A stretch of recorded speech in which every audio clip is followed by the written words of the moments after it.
Clic, clic. Waouh, tu fais hyper bien le clic. Merci.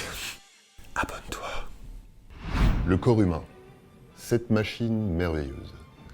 Cette mécanique de précision qui ne laisse rien au hasard et dont chaque mouvement est motivé par un seul objectif, la vie. Imaginez vos organes, vos cellules. À présent, imaginez votre système nerveux, ce véritable chef d'orchestre qui se démène pour que tout se passe très exactement comme il faut que ça se passe. Pour votre santé, mais aussi votre confort, votre bien-être et votre sérénité. Attends, le mec qui a écrit ça, il a jamais fait un paix foireux, c'est pas possible. Votre bien-être et votre sérénité, mon cul, ouais. Tu sais que les gens t'entendent là. Non mais justement, faut arrêter de leur raconter n'importe quoi. Le corps humain, cette machine merveilleuse. Le corps humain, cette machine chelou, ouais. C'est bon, là, t'es calmé?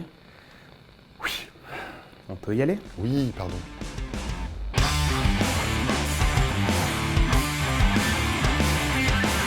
Le corps humain, cette machine merveilleuse. Et chelou. Bah ouais, on peut être les deux. Vous vous souvenez, il n'y a pas longtemps, on a parlé de l'éternuement. Bon, alors, déjà, éternuer en soi, c'est chelou, hein. Bah si, attends, t'es en train de parler tranquillement et tout d'un coup, on peut pas trouver un truc plus posé comme moyen de décrocher les crottes de nez? Non? Bon, mais il y a encore plus chelou, et je vous avais dit qu'on en reparlerait. Donc aujourd'hui, on va parler des réflexes étranges du corps humain, et vous allez voir qu'il y a moyen de faire des jeux marrants. Mais déjà, on va commencer par le réflexe photo-sternutatoire. Avant de rentrer dans le vif du sujet, un petit point d'ico. Hein, alors. Un réflexe, c'est une réponse motrice involontaire, brève et instantanée de notre organisme à une stimulation. Alors, après l'encyclopédie médicale, je prends maintenant mon dictionnaire étymologique. Oui, je suis un peu mime. Alors, photo, du grec photos, la lumière, et du latin sternutare, éternuer. Et oui, le réflexe photo-sternutatoire, c'est celui qui nous fait éternuer quand on est au soleil. Enfin, en réalité, c'est un petit peu plus compliqué que ça. D'abord, le réflexe photo-sternutatoire, tout le monde l'a pas. Mais ça touche quand même une personne sur 4. Ensuite, il apparaît pas juste quand il y a du soleil, hein, sinon ce serait pénible, mais quand on passe de l'ombre au soleil. Et pour finir, bizarrement, c'est au niveau des yeux que ça se passe. En fait, c'est une histoire de nerfs.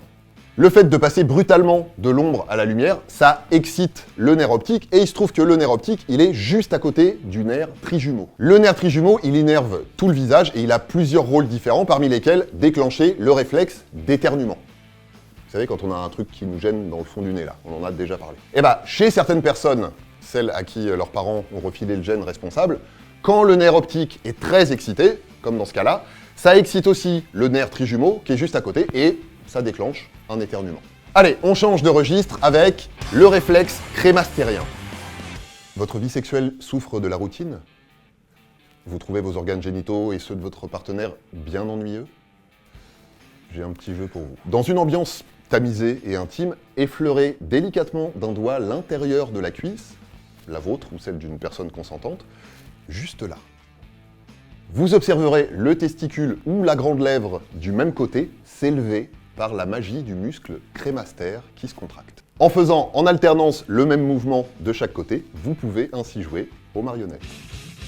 Mais bon, ça sert pas qu'à s'amuser, les médecins s'en servent aussi pour vérifier qu'on n'a pas une torsion testiculaire, parce que classiquement, si c'est le cas, le réflexe disparaît. Et là, c'est plus le moment de rigoler, déjà, ça fait mal, et en plus, c'est une urgence. Petit bonus, vous pouvez aussi obtenir une réaction très satisfaisante avec une légère stimulation scrotale. Non, Romain. Stimulation scrotale, ça veut dire gratouiller le scrotum, la peau des testicules. Lui, je te déconseille d'aller jouer avec ses roubignoles. La stimulation va entraîner une rétractation réflexe du scrotum, un petit peu comme avec les escargots. Et avec cette texture un peu peau d'éléphant qu'ont les testicules, ça donne un effet absolument hilarant qui va réjouir toute l'assemblée. Allez, changeons d'organe et passons au réflexe oculocardiaque. Vous avez déjà vu des gens qui font ce geste quand ils sont énervés? Eh bien peut-être que sans le savoir, ils cherchent à déclencher le réflexe oculocardiaque. Oculo, les yeux, cardiaque, le cœur. Alors, quel rapport? Eh bien il se trouve que quand on comprime les globes oculaires, le cœur ralentit et la tension baisse. Pourquoi? Parce que le fait d'appuyer sur les yeux comme ça stimule le nerf vague, qu'on appelle comme ça parce qu'il fait tellement de trucs que son job exact, il est un peu flou. Enfin, vague, du coup. Mais il bosse pour le système nerveux autonome, celui qui gère les fonctions de l'organisme qui sont un petit peu en mode pilote automatique, genre la digestion ou l'activité cardiaque. Pour être encore plus précis, il bosse pour le système parasympathique qui a la capacité de ralentir le cœur, mais aussi de faire chuter la tension en dilatant les vaisseaux sanguins.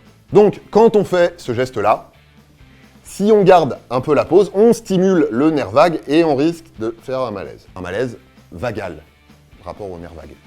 Alors attention, là on rigole pas avec ça, hein, on est d'accord que jouer avec le cœur de quelqu'un, c'est jamais une bonne idée. C'est dangereux, c'est nul comme blague. Par contre, les médecins s'en servent parfois pour calmer certaines tachycardies, et non pas tachycardie, comme on l'entend souvent. La tachycardie, c'est le cœur qui bat trop vite, c'est le cœur qui s'emballe, et dans le cas de la maladie de Bouvray, qui est une forme de tachycardie particulière, les médecins peuvent utiliser cette manœuvre pour ralentir le cœur et faire céder la crise. Mais encore une fois, laissez ça aux professionnels, allez pas vous amuser à faire ça. En plus, c'est dangereux pour les yeux. Allez, on passe à la suite avec le réflexe pilomoteur. Le réflexe pilomoteur, on l'appelle aussi la piloérection. Pilo, les poils, érection, se dresser. C'est ce qu'on appelle un réflexe archaïque, c'est-à-dire un réflexe qu'on a gardé mais qui nous sert plus à grand-chose. Si vous vous souvenez, on en avait déjà parlé dans la vidéo 5 preuves qu'on est des animaux. Il consiste à activer les muscles piloérecteurs, ceux qui font se dresser les poils quand on a froid ou quand on a peur. Alors, à l'époque où on avait plein de poils, dans le premier cas, ça servait à gonfler le pelage, à garder plein d'air en dessous au niveau de la peau, à le réchauffer et du coup, ça nous permettait d'avoir moins froid. Et dans le deuxième cas, quand un prédateur nous menaçait et qu'on avait la trouille, ça nous permettait de gonfler notre volume et du coup d'avoir l'air plus impressionnant. Les animaux, aujourd'hui, ils font toujours ça. Nous, on a gardé le truc aussi, mais en vrai, ça ne nous sert plus à grand chose. On a juste la chair de poule, quoi. Ça tient moyen chaud et ça impressionne pas de ouf. Des réflexes étranges, le corps, il en a plein d'autres. Ça peut même être parfois le signe de certaines maladies et ça peut aider les médecins à les diagnostiquer. Et parfois, c'est juste des trucs chelous. C'est juste des bugs. Voilà. Alors, si vous en avez un et que vous comprenez pas pourquoi, n'hésitez pas à m'envoyer vos questions à questiondtc@gmail.com et je verrai ce que je peux faire. Voilà, DTC, c'est fini pour aujourd'hui. On se retrouve très vite pour une nouvelle vidéo. D'ici là, prenez soin de vous et prenez soin des autres. Mettez-vous bien et surtout, portez-vous bien.